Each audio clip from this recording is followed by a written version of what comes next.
Love sometimes can be a little bit difficult, and that's why you need sometimes somebody that has nothing to do with the situation to give you some thoughts and feedback. The Dear Abby and Dear Alan of Fargo-Moorhead. This is the Love Doctors, Love Doctors, Love Doctors. You're the Love Gurus. My girlfriend is pregnant, and her baby name ideas are terrible, to say the least, to the point where I'm certain I'm going to end up just settling on something for our kid's name that I'm not even excited about. It seems to be making her mad that we're not agreeing on names, and in the end, would it just be easier for me to be agreeable, or do I keep being honest that I don't like them? You be honest. That's your kid. It's their name, something you're going to call them forever.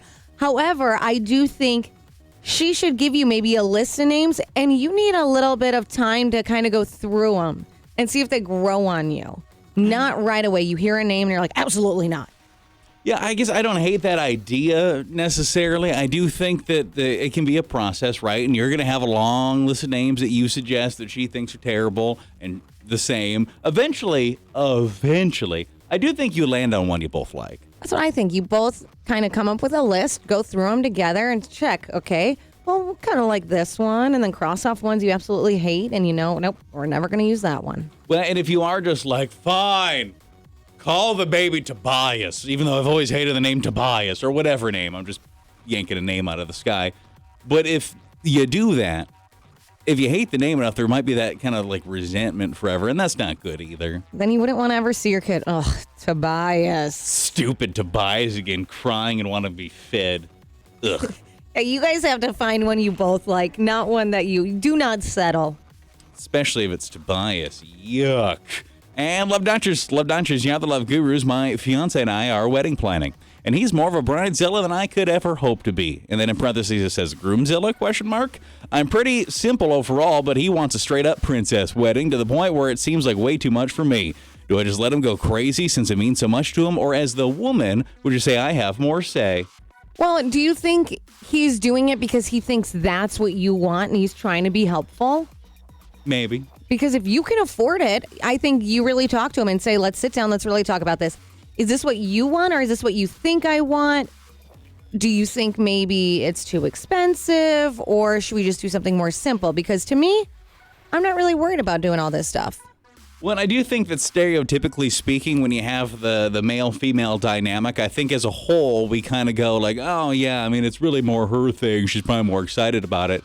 I think it's whoever in the couple is the most passionate about it should probably get more of a say. And so if he feels super passionate about this and it's really what he wants and it's not something like what you just described where he's doing it for her, but if he really is personally excited about this, I think he gets the ultimate vote. He's the excited one. That is true, yeah. If he's just, this is what he wants, he's excited, let him do it. And if he's the one planning it, less stress for you. Yeah. Why not? Let him have Barbie's dream wedding. I think, and after, and while it might seem like, oh, this seems like too much, wait until like that day, and I think you will love it.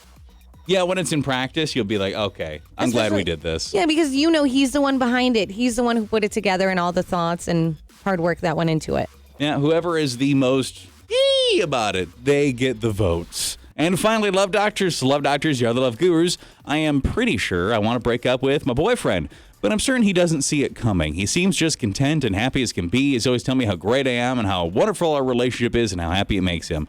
Do I totally blindside him with the talk?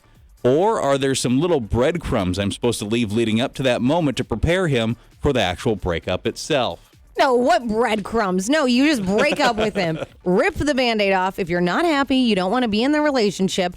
Obviously, even if you left these little breadcrumbs, I don't know what they would be. I'd like to know what the breadcrumbs are. He still is going to be hurt because clearly he's fine in the relationship. However, if you're not, you just say, this relationship, it's not working out for me. I agree. I sincerely don't know what you would say that would prepare somebody for that moment. Like, rip the Band-Aid off. What is what kind of breadcrumb do you leave? Oh, you're so perfect. You make me so happy. I wish I felt the same. Do you say that? That would lead right to the conversation. Unless you leave notes around the house. I'm extremely unhappy. What is this note I found? Oh, that was supposed to be in the garbage. I'm sorry you came across that. What's with this Google Calendar request that says breakup? Oh.